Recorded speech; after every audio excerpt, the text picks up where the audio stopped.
Olá, pessoal, sobre o tema do Reino de Deus, né? Trazendo aqui John P. Mayer, um judeu marginal, volume 2, livro 2, página 145. Ele vai tratar, então, e logo após essas predições com cores apocalípticas sobre as perseguições sofridas pela primeira geração da igreja cristã, que ocorre em Mateus 10, 23, quando Jesus diz assim: Quando vos perseguirem uma cidade, fugi para outra, pois em verdade vos digo: não acabareis de percorrer as cidades de Israel até que venha o Filho do Homem. Bom, tanto o contexto imediatamente precedente quanto o próprio conteúdo desse texto são argumentos a favor dele ser o produto de algum profeta cristão da primeira geração. Então ele está discordando que isso possa ser um texto vindo de Jesus. Vamos ver o que ele fala aqui na nota 188.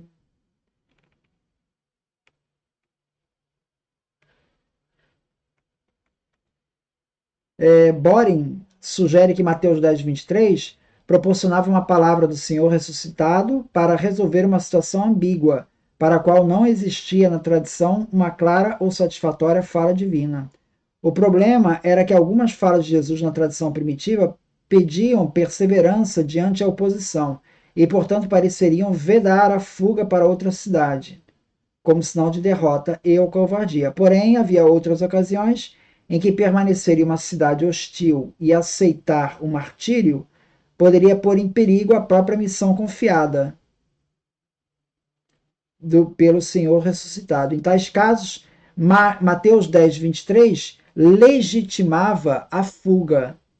Borem ver aqui um exemplo da crença dos primeiros cristãos do Espírito, falando através dos profetas da comunidade para justificar uma quebra na tradição. Então, quando ele diz, quando vos perseguirem numa cidade, fugir para outra. Essa frase, quando vos perseguirem, fugir para outra, sugere para você não enfrentar o martírio, né? Fuja, né?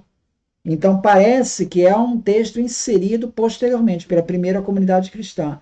A ambientação pressuposta pela falta não é a breve programática missão dos 12 durante o ministério de Jesus histórico, mas uma missão completa por todas as localidades, todas as cidades de Israel, presumivelmente todas aquelas habitadas por judeus da Galileia e também da Judéia. Os missionários cristãos haveriam de enfrentar violenta perseguição em alguns desses locais, e sem dúvida surgiria a questão se era seu dever ficar e correr o risco do martírio ou fugir para outra cidade, talvez mais hospitaleira, onde seria possível cumprir a tarefa com êxito. Em resposta, algum profeta cristão, falando em nome de Jesus, assegurou aos missionários que eles nem ao menos teriam tempo de esgotar todas as cidades a serem evangelizadas em Israel, antes do Filho do Homem chegar em glória, para levar a era atual ao seu fim. Daí o conselho do profeta para abandonar a localidade hostil, pois sempre haveria um número mais do que suficiente de cidades israelitas onde o trabalho pudesse ser feito, até a obviamente iminente chegada de Jesus, o Filho do Homem. Conforme mostra Martin Kunze em sua pesquisa da história da interpretação de Mateus 10, 23, até que venha o Filho do Homem só pode se referir à parousia, que desse modo é situada durante o tempo de vida dos missionários em questão. Então, aqueles missionários ainda estarão vivos quando Jesus vier pela segunda vez. Sugerir qualquer outra interpretação para esse texto é ir contra o testemunho unificado de toda a tradição sinótica. Ou seja, toda a tradição sinótica converge para isso. Aquele povo que está ali pregando, ele ainda vai ver Jesus voltar uma segunda vez. Pelo exposto, a conclusão natural é que o ambiente pressuposto pela fala é a primeira geração de cristãos, Mateus 10, 23. Não houve missão dos discípulos de Jesus abrangendo todas as cidades de Israel durante seu ministério público, e com certeza não ocorreu a violenta, disseminada e possivelmente fatal perseguição contra os mesmos por parte de seus conterrâneos judeus antes da morte de Jesus. Essa perseguição dos judeus só veio depois.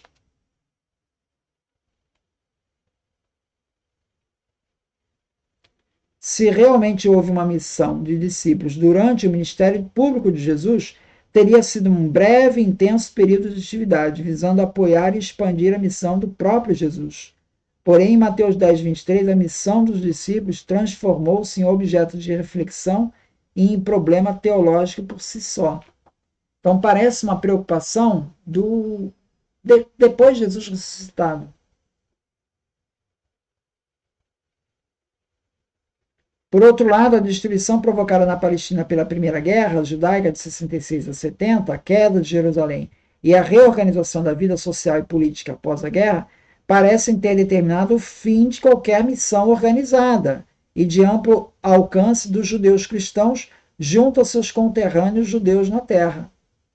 Então, a guerra judaica parece que encerrou a campanha de, conversão entre os judeus. Agora o foco é gentio.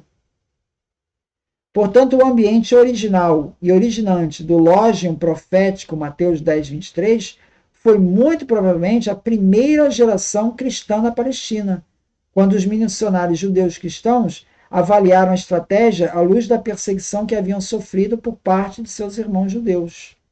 O lógium estabelece um limite de tempo para a chegada final do reino, traduzido naturalmente como a chegada do Filho do Homem. Mas trata-se de um limite de tempo marcado por profetas cristãos como forma de consolo e recomendação para os abatidos e perseguidos missionários cristãos, ansiando pela chegada do reino que sinalizaria sua libertação. Aí o John P. Maher conclui: não tem nada a ver com Jesus histórico.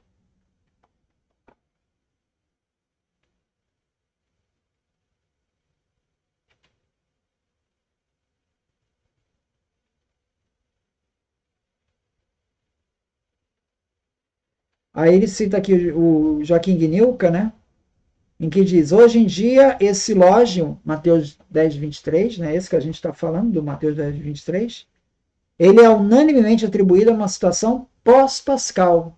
Ele não foi dito por Jesus histórico.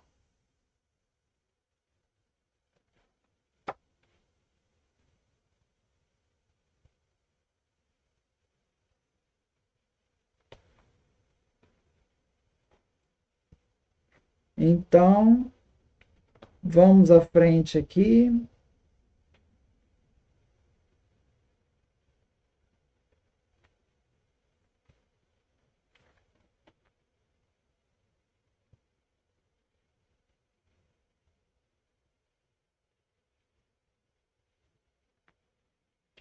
Ele vai falar da transfiguração.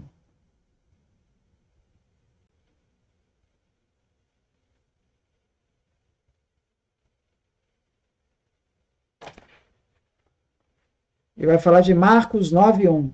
E lhes dizia ainda: em verdade vos digo que os que estão aqui presentes, são alguns que não provarão a morte até que venha o reino de Deus chegando com poder. Novamente, novo texto difícil. Quer dizer, dos que estão aqui não experimentarão a morte antes de verem Deus chegando com seu poder. Como no caso de Mateus 10, 23, o contexto imediatamente anterior parece artificial e composto. Aí ele vai explicar essa parte. O tema geral do julgamento do último dia, aliado ao motivo específico da vinda do reino com glória e poder, talvez tenha ocasionado a inclusão de Marcos 9:1 como a última da série de falas sobre o sofrimento, presente e compensação, ou punição futura. Como 8:38 liga o poderoso advento ao tema negativo da danação. Assim, 9:1, por antítese, o liga à esperança positiva de se ver a totalidade da realidade do reino de Deus por todos os que estão aqui presentes. Todavia, mesmo na composição final do Evangelho em Marcos 9:1, parece um tanto isolado. Ao contrário das falas anteriores, ela ganha sua própria introdução.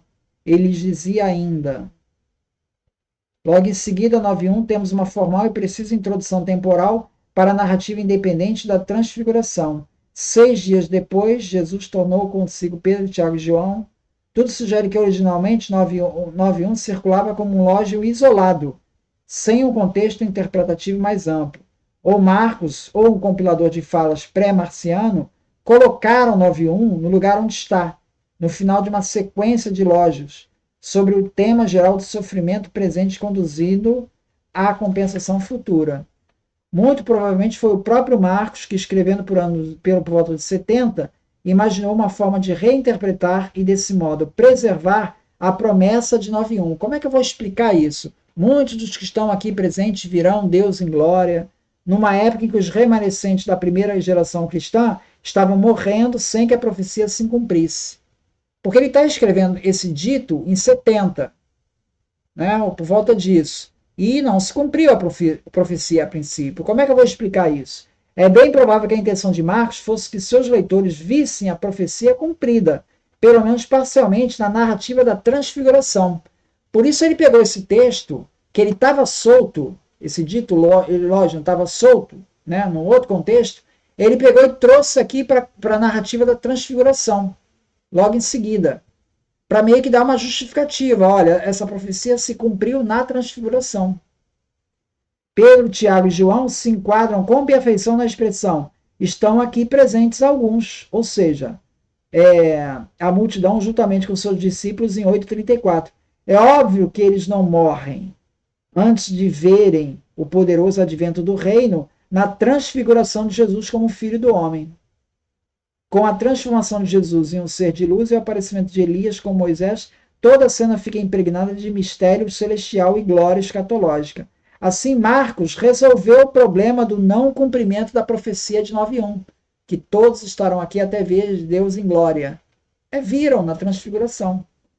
Para Marcos ele está dando essa solução, colocando essa fala exatamente antes da transfiguração, que se transforma em seu cumprimento. Parcial, pelo menos que seja, mas pelo menos já está alguma coisa.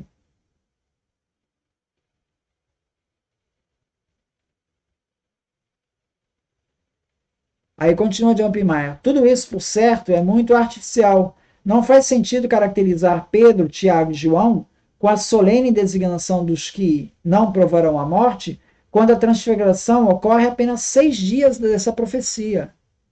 Né? Porque ele não diria assim, muitos não provarão a morte até que Deus venha.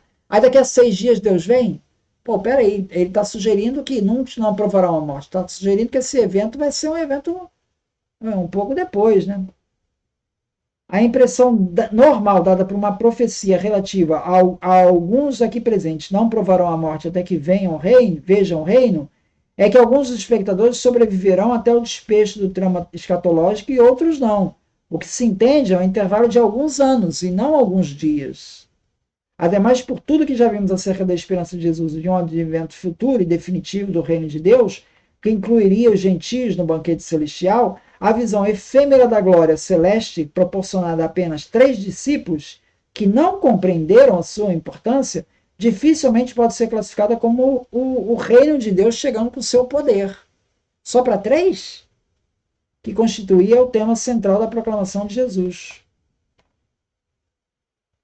Por tudo que vimos, em especial em referência a Mateus 10:23, é considerável a dificuldade em se atribuir Marcos 9:1 ao Jesus histórico, sem considerar o constrangimento de uma profecia não cumprida. Ou seja, se Jesus realmente disse isso, temos um problema, porque a profecia não se cumpriu, porque a transfiguração não é o cumprimento dessa profecia. Marcos parece ter colocado esse logion ali para que fosse o cumprimento da transfiguração, mas não parece ser o cumprimento. Então, qual a conclusão? Não veio de Jesus. Porque Jesus proclamava a vida iminente do reino de Deus como força motivadora para a conversão radical do tempo que está sendo vindo, pois a qualquer momento já poderia ser tarde demais. Prosseguir assegurando a seus discípulos que alguns aqui presentes não morreriam antes de ver a chegada do reino, teria o efeito de solapar o sentido de urgência e a natureza iminente da sua própria proclamação. Falar sobre alguns que hão de sobreviver implica em admitir que outros, talvez um bom número da geração, morrerão antes da chegada do reino. Assim, na verdade, Marcos 9:1 transfere a chegada do reino para algum ponto da segunda metade, se não do fim da geração a qual Jesus se dirige. exortar seus ouvintes a estarem preparados a qualquer momento para a próxima vinda do reino e depois insinuar que décadas ainda haveriam de transcorrer até sua chegada, com alguns ou muitos deles provavelmente mortos, parece uma estranha forma de motivar os discípulos. Marcos 9:1 faria mais sentido no cenário da igreja da primeira geração, provavelmente da Palestina, que já tivesse presenciado a morte de alguns, talvez muitos de seus membros, e portanto começasse a se questionar sobre a promessa de Jesus acerca da chegada iminente do reino. Como reação a essa crise de fé, um profeta cristão da comunidade exprime a convicção em nome de Jesus que alguns aqui presentes, isto é, pelo menos alguns cristãos da primeira geração, não morrerão antes de presenciarem o cumprimento da promessa do reino feita por Jesus. Então essa história de muitos que estão aqui provavelmente não morrerão, parece uma emenda feita por alguém da primeira comunidade cristã ali, já depois de Jesus ter morrido, e as pessoas já estão morrendo e não está cumprindo, e não, Jesus não está vindo, e aí ele coloca esse texto. Então essas são as explicações que ele coloca, ou seja, desde uma possível inserção de Marcos ali, tentando fazer passar a transfiguração, até um texto inserido por alguém da primeira comunidade cristã, que ainda tem gente viva lá, e ele ainda coloca aquele texto na esperança de que venha a ser cumprido. Né? Só que no final, Jesus não veio, como estava anunciado, e o texto acabou ficando como uma profecia não cumprida. Isso é o que o John P. Mayer fala, ou seja, não é uma profecia que se cumpriu ali até aquele momento. Poderá ser cumprida no futuro, mas não ali naquele momento. É isso. Muito obrigado, então.